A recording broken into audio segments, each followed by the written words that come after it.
Hi hello friends, ಎಲ್ಲರಿಗೂ ನಮಸ್ಕಾರ. ನಾನು ಸೀತಾ. ನಮ್ಮಮ್ಮನ ಅಡುಗೆಗೆ ಸ್ವಾಗತ. ಯಾರೆಲ್ಲ ಸಬ್ಸ್ಕ್ರೈಬ್ ಮಾಡಿದ್ದೀರಾ ಎಲ್ಲರಿಗೂ ಧನ್ಯವಾದಗಳು. ಯಾರೆಲ್ಲ ಸಬ್ಸ್ಕ್ರೈಬ್ ಮಾಡಿದ್ದೀರಾ ನೋಡ್ತಾ ಇದ್ದೀರಾ, ಈಗಲೇ ಹೋಗಿ ಸಬ್ಸ್ಕ್ರೈಬ್ ಮಾಡಿ ಬೆಲ್ಲೈಕನ್ ಕ್ಲಿಕ್ ಮಾಡಿ. ಎಲ್ಲರಿಗೂ ಸ್ವತಂತ್ರ ದಿನಾಚರಣೆಯ ಶುಭಾಶಯಗಳು. ಸ್ವತಂತ್ರ ದಿನಾಚರಣೆ ಅಂಗವಾಗಿ ಒಂದು ಟ್ರೈ ಕಲರ್ ಜ್ಯೂಸನ್ನು ಮಾಡ್ತಾಯಿದ್ದೀರಿ. ಇದು ಆರೋಗ್ಯಕ್ಕೆ ತುಂಬಾ ಒಳ್ಳೆಯದು, ತುಂಬ ರುಚಿಯಾಗಿರುತ್ತೆ. ಇದು ಹೇಗೆ ಮಾಡೋದು ಅಂತ ನೋಡ್ಕೊಂಡು ಬರೋಣ ಬನ್ನಿ. ಕ್ಯಾರೆಟ್ ಜ್ಯೂಸ್ ಮಾಡೋದಕ್ಕೆ ಮೊದಲನೇದಾಗಿ ನಾನಿಲ್ಲಿ ಒಂದು ಕ್ಯಾರೆಟ್ನ ಈ ಥರ ಚಿಕ್ಕದಾಗಿ ಕಟ್ ಮಾಡಿ ಇಟ್ಕೊಂಡಿದ್ದೀನಿ. ಹಾಗೆಯೇ 1 ಟೇಬಲ್ ಸ್ಪೂನ್ ಆಗೋಷ್ಟು ಸಕ್ಕರೆ. ಇವಾಗ ಈ ಥರ ಜ್ಯೂಸರ್ ಜಾರ್ಗೆ ನಾನು ಕ್ಯಾರೆಟ್ನ ಹಾಕ್ಕೊತಾ ಇದ್ದೀನಿ, ಹಾಗೆಯೇ ಸಕ್ಕರೆನ ಹಾಕ್ಕೊತಾ ಇದ್ದೀನಿ. ಈ ಜ್ಯೂಸ್ ಮಾಡೋದಕ್ಕೆ ಕೇವಲ 2 ಇಂಗ್ರೀಡಿಯೆಂಟ್ಸು, ಕ್ಯಾರೆಟು ಹಾಗೆಯೇ ಸಕ್ಕರೆ. ಇವಾಗ ನಾನು ಒಂದು ಅರ್ಧ ಗ್ಲಾಸ್ ಆಗೋಷ್ಟು ನೀರನ್ನು ಹಾಕ್ಕೊಂಡು ಇವಾಗ ಇದನ್ನು ನಾವು ಚೆನ್ನಾಗಿ ರುಬ್ಕೋಬೇಕಾಗುತ್ತೆ.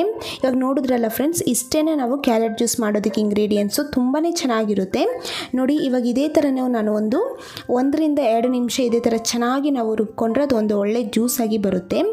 ನಮಗೆ ಇಲ್ಲಿ ನಾವು ತಿರಂಗ ಕಲರ್ ಜ್ಯೂಸ್ ಮಾಡೋದ್ರಿಂದ ಮೊದಲೇದಾಗಿ ನಾನು ಆರೆಂಜ್ ಕಲರ್ಗೆ ಕ್ಯಾರೆಟನ್ನು ಹಾಕ್ಕೊಂಡು ಜ್ಯೂಸ್ ಮಾಡಿರೋದು. ಇವಾಗ ನೋಡಿ ಇದೆಲ್ಲ ಚೆನ್ನಾಗಿ ರುಬ್ಕೊಂಡಾಗಿದೆ. ಇವಾಗ ಮೊದಲೇದಾಗಿ ಒಂದು ಆರೆಂಜ್ ಕಲರು ರೆಡಿಯಾಗಿದೆ ಜ್ಯೂಸು. ತುಂಬಾ ಚೆನ್ನಾಗಿರುತ್ತೆ ಟೇಸ್ಟ್ ಮಾತ್ರ. ನೀವು ಒಂದು ಸತಿ ಟ್ರೈ ಮಾಡಿ, ಸಖತ್ತಾಗಿ ಬರುತ್ತೆ ಜ್ಯೂಸು. ಇವಾಗ ಆರೆಂಜ್ ಕಲರ್ ಜ್ಯೂಸು ರೆಡಿಯಾಗಿದೆ. ಇವಾಗ ಎರಡನೇದಾಗಿ ನಾವು ಬಿಳಿ ಕಲರ್ಗೆ ಇಲ್ಲಿ ನಾನು ಒಂದು ಬಾಳೆನ ತಗೊಂಡಿದ್ದೀನಿ, ಈ ಥರ ಕಟ್ ಮಾಡಿ ಇಟ್ಕೊಂಡಿದ್ದೀನಿ.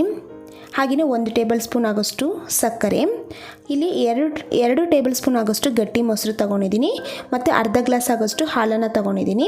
ಇವಾಗ ನಾವು ಬಿಳಿ ಕಲರ್ ಜ್ಯೂಸ್ ಮಾಡೋದಕ್ಕೆ ಇಲ್ಲಿ ನಾನು ಮೊದಲೇದಾಗಿ ಜ್ಯೂಸರ್ ಜಾರ್ಗೆ ಬಾಳೆಹಣ್ಣನ್ನು ಹಾಕ್ಕೊತಾ ಇದ್ದೀನಿ, ಹಾಗೆಯೇ ಸಕ್ಕರೆನ ಹಾಕ್ಕೊಂಡಿದ್ದೀನಿ, ಮತ್ತು ಗಟ್ಟಿ ಮೊಸರನ್ನು ಹಾಕ್ಕೊಂಡಿದ್ದೀನಿ, ಹಾಗೆಯೇ ಹಾಲನ್ನು ಹಾಕ್ಕೊತಾ ಇದ್ದೀನಿ. ನೀವು ಸಕ್ಕರೆ ಬದಲು ಜೇನುತುಪ್ಪ ಹಾಕೋಬೋದು. ನಾನಿಲ್ಲಿ ಬಿಳಿ ಕಲರ್ ಬರೋದಕ್ಕೋಸ್ಕರ ಸಕ್ಕರೆನ ಹಾಕಿದ್ದೀನಿ. ಸಕ್ಕರೆ ಹಾಕಿದ್ರೇನು ಟೇಸ್ಟು ಚೆನ್ನಾಗಿರುತ್ತೆ. ನಿಮಗೆ ಹೆಲ್ತ್ ವೈಸ್ ನೋಡೋದಕ್ಕೆ ಹೋದರೆ ಜೇನುತುಪ್ಪ ಹಾಕ್ಕೊಂಡು ಮಾಡ್ಬೋದು, ಚೆನ್ನಾಗಿರುತ್ತೆ.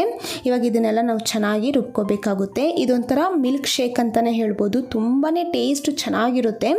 ಖಂಡಿತವಾಗ್ಲೂ ಇದೊಂದು ರೆಸಿಪಿ ನೀವು ಟ್ರೈ ಮಾಡಲೇಬೇಕಾಗುತ್ತೆ, ಸಖತ್ತಾಗಿರುತ್ತೆ.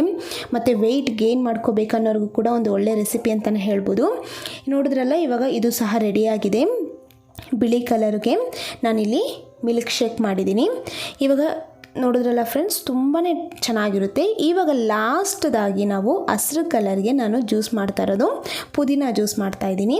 ಪುದೀನ ಇಲ್ಲಿ ನಾನು ಒಂದು ಅರ್ಧ ಕಪ್ ತೊಗೊಂಡಿದ್ದೀನಿ, ಅರ್ಧ ನಿಂಬೆನ ತೊಗೊಂಡಿದ್ದೀನಿ, ಹಾಗೆಯೇ ಒಂದು ಅರ್ಧ ಇಂಚ್ ಆಗೋಷ್ಟು ಶುಂಠಿ, ಮತ್ತು ಕೊತ್ತಂಬರಿ ಸೊಪ್ಪು 2 ಟೇಬಲ್ ಸ್ಪೂನು, ರುಚಿಗೆ ತಕ್ಕಷ್ಟು ಉಪ್ಪು. ಇವಾಗ ಮೊದಲೇದಾಗಿ ನಾನು ಜ್ಯೂಸರ್ ಜಾರ್ಗೆ ಪುದೀನ ಹಾಕ್ಕೊಂಡಿದ್ದೀನಿ, ಹಾಗೆಯೇ ಕೊತ್ತಂಬರಿ ಸೊಪ್ಪು ಮತ್ತು ಶುಂಠಿ ಬಂದು ಇಲ್ಲಿ ಒಂದು ಅರ್ಧ ಇಂಚಷ್ಟು ತೊಗೊಂಡಿದ್ದೀನಿ. ಹಾಗೆಯೇ ಇಲ್ಲಿ ನಿಂಬೆ ರಸನ ಹಾಕ್ಕೊತಾ ಇದ್ದೀನಿ, ಅರ್ಧ ನಿಂಬೆ ರಸನ ಹಾಕ್ಕೊಂಡಿದ್ದಾದಮೇಲೆ ಇವಾಗ ಉಪ್ಪು ಬಂದು ನಾನು ಒಂದು ಸ್ವಲ್ಪ ಚಿಟಿಗೆ ಆಗೋಷ್ಟು ಉಪ್ಪು ಹಾಕ್ಕೊಂಡಿದ್ದೀನಿ ಅಷ್ಟೇ. ಇವಾಗ ನೀರನ್ನು ಒಂದು ಅರ್ಧ ಗ್ಲಾಸ್ ಹಾಕ್ಕೊಂಡು ಇದನ್ನು ಸಹ ಚೆನ್ನಾಗಿ ನಾವು ರುಬ್ಕೋಬೇಕಾಗುತ್ತೆ. ನೋಡಿದ್ರಲ್ಲ, ಹಸಿರು ಕಲರ್ಗೆ ಒಂದು ಒಳ್ಳೆ ಒಂದು ಇಂಗ್ರೀಡಿಯೆಂಟ್ಸ್ ಅಂತಲೇ ಹೇಳ್ಬೋದು. ಇವಾಗ ಈ ಜ್ಯೂಸು ಸಹ ತುಂಬಾ ಒಳ್ಳೆಯದು ಆರೋಗ್ಯ ದೃಷ್ಟಿಯಲ್ಲಿ ನೋಡೋದಾದರೆ. ಪುದೀನ ಬಂದು ತುಂಬಾ ತಂಪು, ಹಾಗೆಯೇ ಕೊತ್ತಂಬರಿ ಸೊಪ್ಪು ತುಂಬಾ ಒಳ್ಳೆಯದು.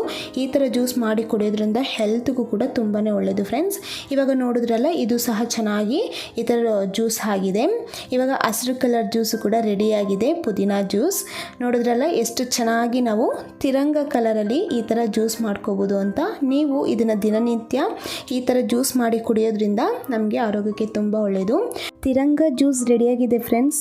ಕೇಸರಿ, ಬಿಳಿ ಹಾಗೂ ಹಸಿರು. ನೋಡಿದ್ರಲ್ಲಿ ಎಷ್ಟು ಚೆನ್ನಾಗಿದೆ ಅಂತ. ನೀವು ಸಹ ಮನೇಲಿ ಒಂದು ಸತಿ ಟ್ರೈ ಮಾಡಿ ಹೇಗೆ ಬಂತಂತ ಕಮೆಂಟ್ ಮೂಲಕ ತಿಳಿಸಿ.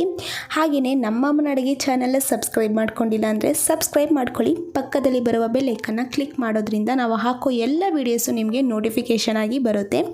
ಈ ವಿಡಿಯೋ ನೋಡಿರುವ ಎಲ್ಲ ವೀಕ್ಷಕರಿಗೂ ಧನ್ಯವಾದಗಳು.